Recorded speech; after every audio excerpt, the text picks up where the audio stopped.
Friday night, it was just a great win and a great environment. Again, I want to make sure to thank everybody who had a part in making that game day atmosphere special. As far as the game went, we knew a major key to victory would be we had to be able to run the ball versus a really good running defense and be able to stop the run versus a really good rushing offense. And we were able to do that, which contributed to the success that we had on Friday. Overall, there was a lot of good in all three phases, and areas, as always, of improvement. So we'll evaluate it, get back to work, and start to correct those issues with urgency. The players of the game on offense was Jordan Faison, defense was Xavier Watts, and special teams was Jordan Faison. And then scout players of the week on offense were Matt Jeffrey, on defense Armel Mukum, and special teams Jack Polian. And a couple injury updates. Just for this week, Charles Jagasol will be available. Rocco Spindler is questionable. We'll see how he progresses over the next couple of days. Kingston will be questionable. We anticipate him getting out to practice this week and trying to get to return to play. Bodie Cahoon and KK Smith are both questionable. And then Riley Mills will be out for the remainder of the college football playoffs with a knee injury. So looking ahead to Georgia, as I told the team all week last week, we had one guaranteed opportunity to earn one more. And, as we get ready for Georgia, again, we'll understand we have one guaranteed opportunity as a football program to try to go and earn another one. And we're excited, looking forward to playing in the All-State Sugar Bowl on January 1st versus a very good Georgia football team who's 11-2 in the SEC champions. So we all know the challenge that lies ahead, so preparation will be as critical as it is every week as you prepare for an opponent. So with that, I'll open up for questions. Second row on your right, Tom Noy. Marcus, we've heard you say for so long, one game, one life, and choose hard to the point where the players say it all the time now. But how do you kind of mix up the messaging to where you still know that what you want to say to them still gets across after all these months and weeks? Yeah, there's got to be a consistency and sameness in approach to every game, right? And part of that is some of those values I believe in, and the only thing that matters is this game, right? One game, one life. That's why I say some of those things. Choosing hard is a lifestyle. Choosing hard is a trait that it has to become who you are. Every week, there will be a part of the messaging that is specific for the upcoming opponent. But at the end of the day, there is a sameness in approach to the preparation for the upcoming opponent. How are you a better communicator now at the end of your third season than when you first walked in the door here? Yeah, I've always said there's no substitution for experience. I think in 3 years, your messaging it should be better than it was year one. But more than anything, it's the process that you have to getting the results that you want is hopefully enhanced more than anything. Back of the room, Levon Whitaker.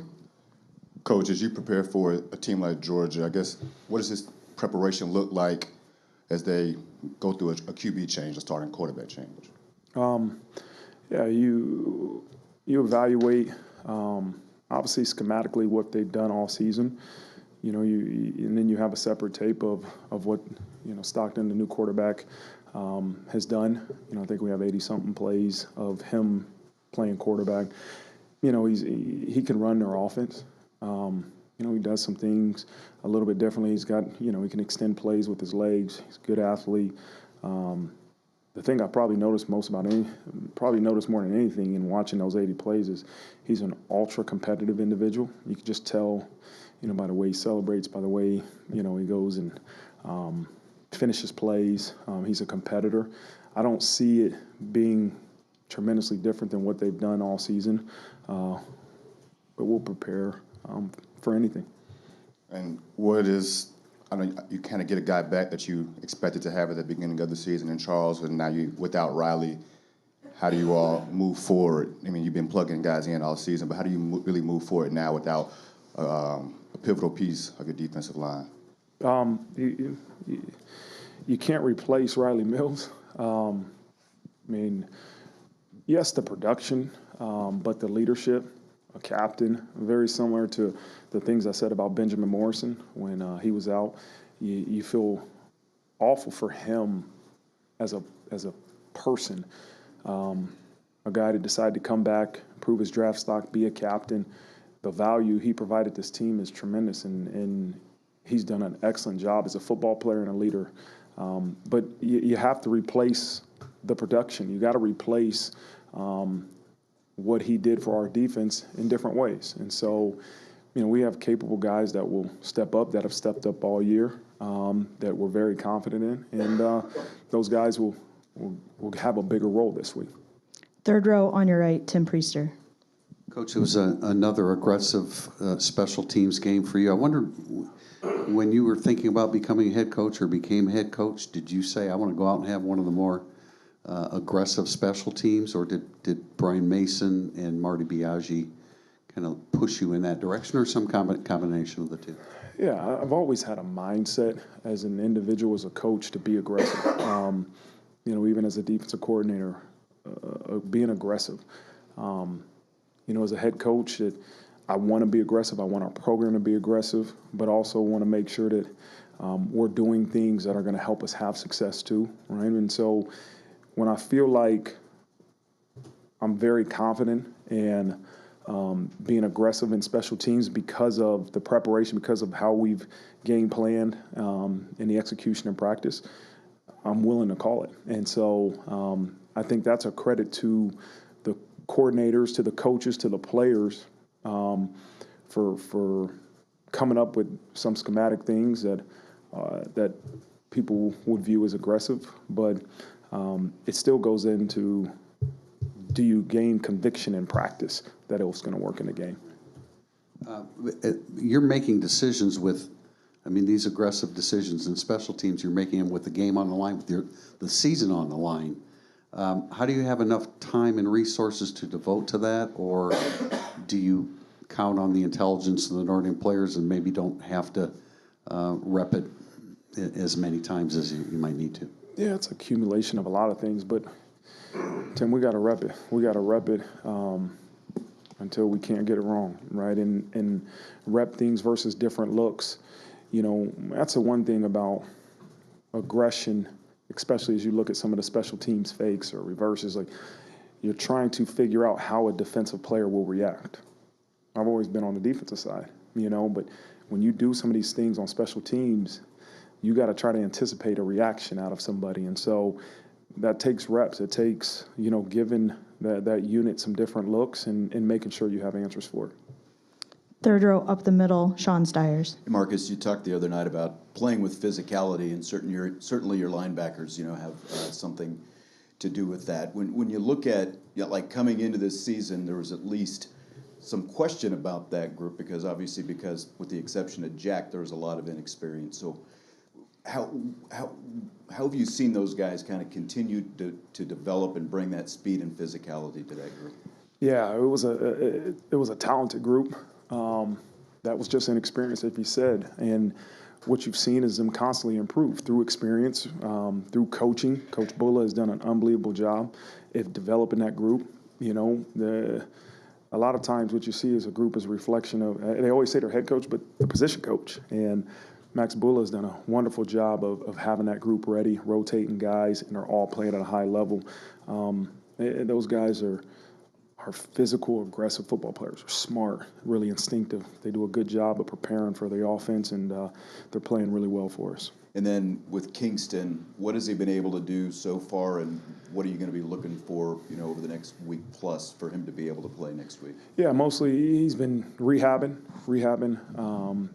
Obviously getting mental work in, but hasn't been able to practice.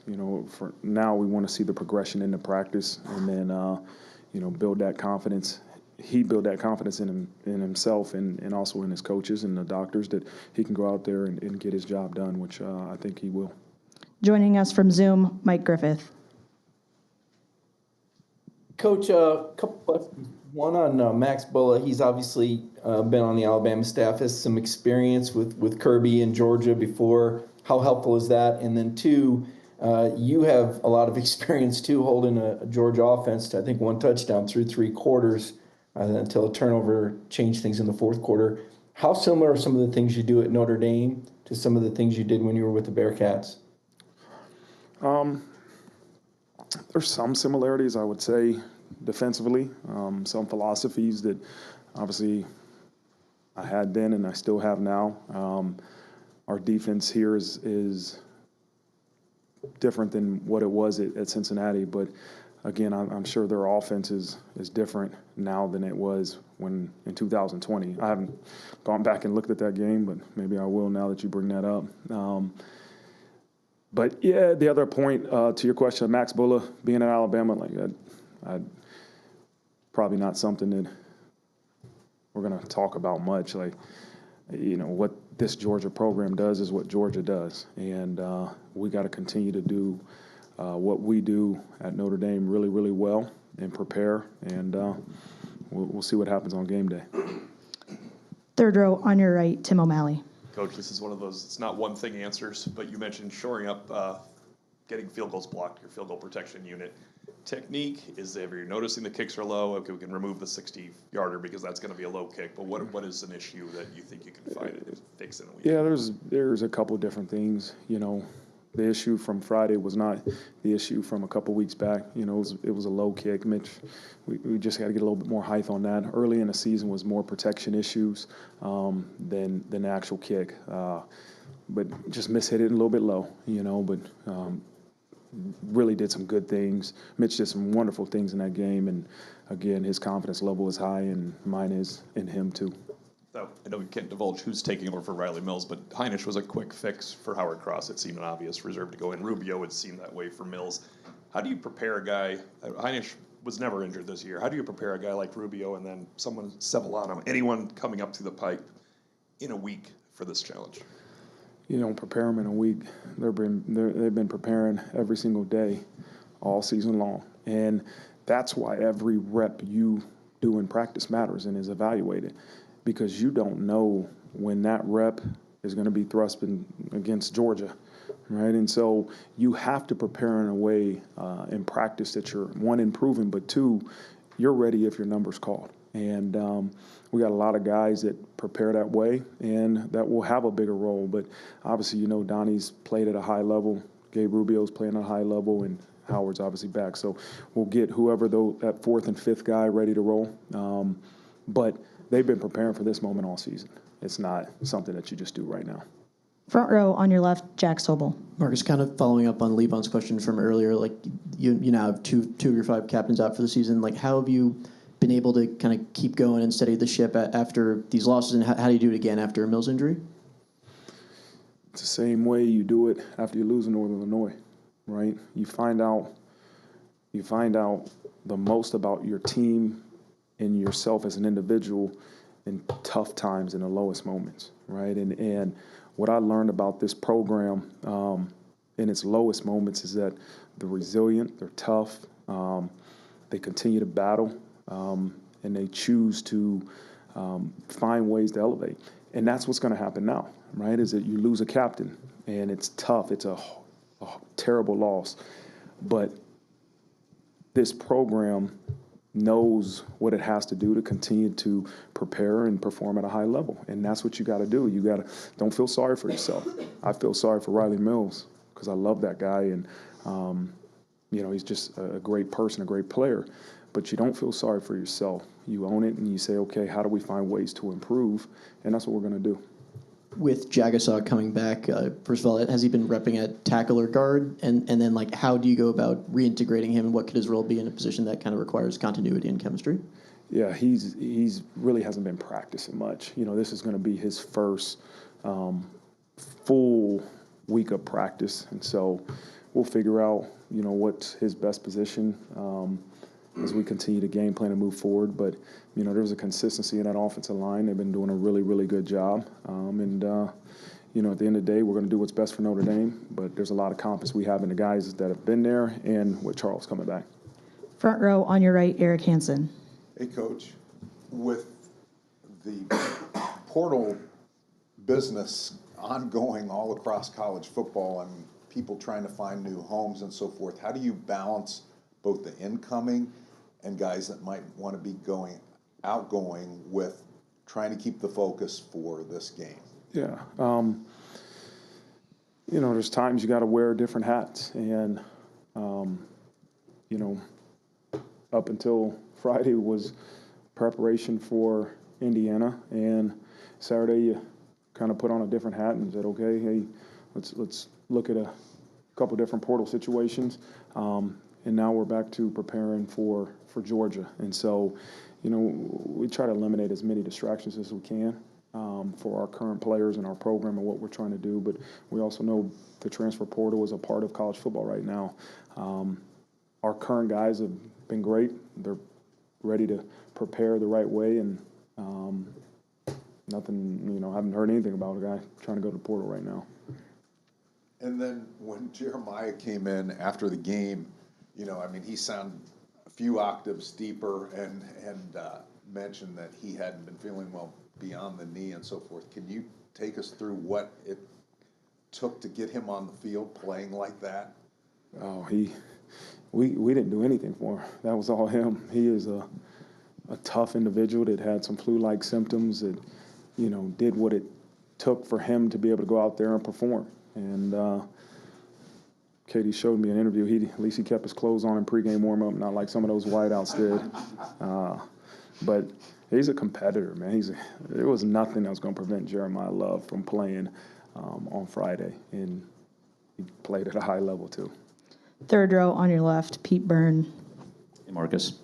I know you're going to keep your players focused and your own on this particular game, but you guys are now one of 8 in this larger bracket that the whole sports world is talking about right now. They've got the product that fans have been dying for. I'm just curious, for you as a competitor, what's it like to be a part of this and to know that there's a really difficult but really awesome potential path ahead? Yeah, obviously this is a first for me. And really anybody in college football, as you talk about a 12-team playoff, you almost prepared for this first round like it was maybe even a bowl game-ish type opportunity. But then you realize once the game was over, you got to go back to preparation. And that's probably what I've noticed more than anything. It's, during the season, you have the next one. But in the playoffs, you got to prepare in a way that gives your program the best opportunity to win. Put everything on the table. And then if you're able to get the outcome you want, you got to go right back to preparation. And so it's been unique. You're grateful to be a part of this thing. To be a part of the last 8 teams in the college football playoff, you're grateful. And it speaks volumes about this football program, about our players, the coaching staff, and everybody involved, the work they've put in. And so continue to do that. Everybody knows it's a big game coming up, but the approach, the preparation must continue to have some consistency in what we've done. But then there's got to be a little bit of elevation. As I always say, every single week we got to do it a little bit better. How did your schedule adjust for Christmas? Did the guys get away at all, or are they here the whole time? Get away, like go home. Like, do the players get to go home at all, or are they here? No. We're gonna celebrate Christmas together, and then I haven't met with them yet. We'll meet today, but it's an honor. It's a privilege to be able to celebrate Christmas together, with your football program, with your football family, and to be practicing for a college football playoff game. Man, there's a lot of college football teams that would want to do that. And so we got to make sure we understand, and our guys do. Our guys, and none of those guys are thinking about going home. At least they won't tell me if they are. But we're going to have Christmas together, and I wouldn't want it any other way. Front row on your right, Pete Sampson. The receiver position in a big moment, was that as productive as you felt like that group had played, particularly with like some competitive catches? Yeah. Or something you've been looking for? Yeah, they made some big catches. in 50-50 balls and tight windows. The catch that Jaden Greathouse made was so impressive. The throw was impressive, but the catch was impressive that he made in between two defenders. Like, that's what is the expectation out of that room. You know, and they continuously gotten better. They're getting better, like everybody on our team's doing. But it's really good to see them make those big contested catches in big moments, because we're going to need that as we continue to move forward. And then Jordan Faison specifically, I mean, could you put into context just what the ankle at A&M did to his season? I mean, did that just sort of set him back beyond just like a nagging injury? Yeah, I think it delayed, you know, I often call it delayed gratification. Like, you know, he plays lacrosse, and so he misses spring ball, had a good training camp, and then he gets an ankle sprain versus A&M that kind of set him back for a couple weeks, and you're starting to see him get back to being the Jordan Faison we know he can be. I mean, the guy is always in the right position. He's always making the play. He's a gamer, but he's also a great practice player too. And, you know, it's just good to see him performing at a high level right now when it matters the most. Back row on your left, Sabrina Hoover. Coach, how does the history of the 1981 Sugar Bowl, does it influence the team's preparation and mindset heading into this matchup? Ooh, you got to give me a little history update on that. I've been preparing for Georgia. What's the history of the 1981 Sugar Bowl? Was that Herschel Walker beat Notre Dame? Yeah. Oh, I'm sorry, I didn't know that. No, but I know Herschel Walker was a great player. I'll tell you that. That's what I'll tell you about that. Is that the only time we played Georgia? Is that right? No, yeah, okay. Yeah, I know we played in 17, and yeah. But no, I didn't know. I'm sorry about that. Yeah. No, you're good. And then kind of planning for Georgia's defense, like linebacker like Jalen Walker, given his versatility and ability to impact the game. How do you plan to go up against a guy like that? Yeah, he is. You know, he's one of them, if not the best linebacker we'll face all year. He's a problem. He does some really good things in the run and the pass game. He's physical, strike you, good instincts. He's a really, really good football player. And you can't run around linebackers. You got to go and you got to attack. And so it's going to be a great challenge for us. I think he's a heck of a football player. Got a lot of respect for him. Front row on your left, Tyler Horka. Coach, I know you didn't mention Bryce Young in the injury report, so I'm assuming he's good to go. Just kind of what has his last couple of days been like since that playoff game, and what he actually did in that playoff game as a true freshman. With all the injuries you've had on the defensive line, how big is his stability? Yeah, he played really, really well. He's played well all season.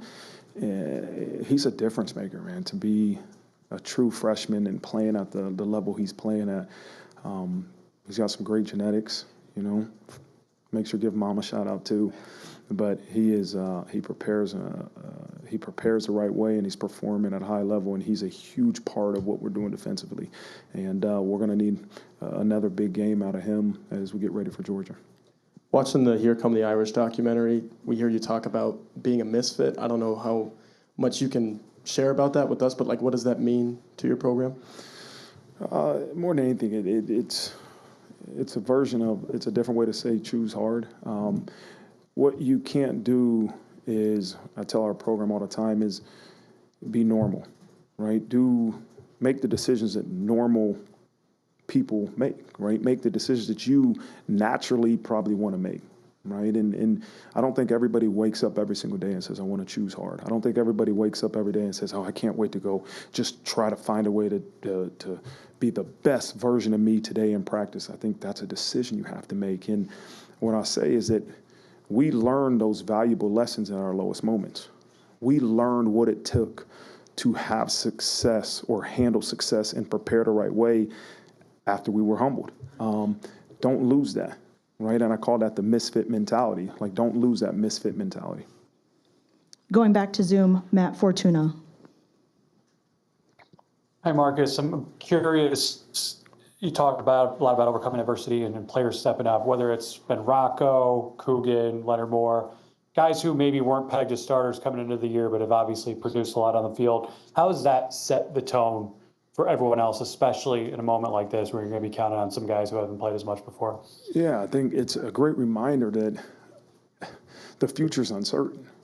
So you might not be a starter today, or you might not be playing today, but the future's uncertain. Just continue to focus on improvement, individual improvement.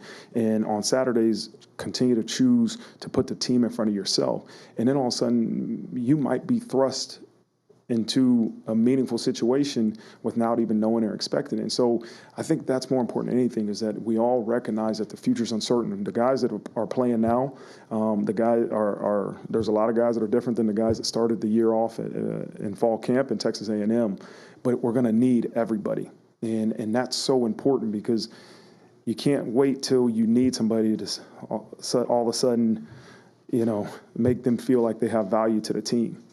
Those guys that maybe aren't starting week one, they know how much value they have to this football program. And your value isn't determined by your role on this team. And so I think that's to me, when you bring that up about guys that weren't starting or weren't playing early in the season that now are being called upon, it's just a great reminder that don't make a decision today that's going to affect the rest of your career.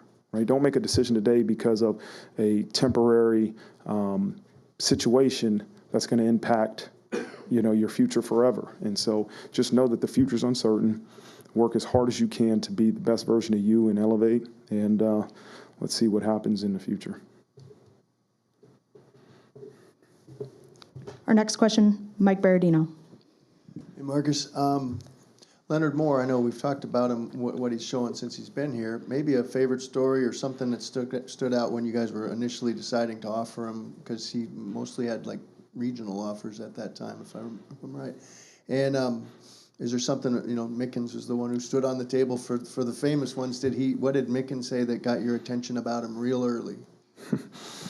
When Mike Mickens says, I want somebody, I've learned to trust Mike Mickens, and that's through our time at Cincinnati and our time here with Benjamin Morrison, our time here with Leonard Moore. Like, he's a great evaluator. He is a great evaluator, and it was no different with Leonard Moore. He said, this is a guy I believe that can help us and will be a great football player. Nobody knew how quickly he would develop, but there's I remember doing a home visit with Coach Mickens at his house, and spending some time with his mother and father, who are just some of the most brightest individuals I've ever been around. And I think all those things help him develop right into the football player he is today. He has God-given ability, athleticism, but he's a very intelligent individual and a very competitive individual that I think helped expedite that process of where he's at right now. And so, again, it's a credit to Coach Mick for standing on the table for Leonard Moore and his evaluation, but also credit to his upbringing and how he was raised. And then it goes back a few months, but some of the players remember well when you had Brian Johnson come in. This is a guy who travels all around the world, right, and speaks and motivates.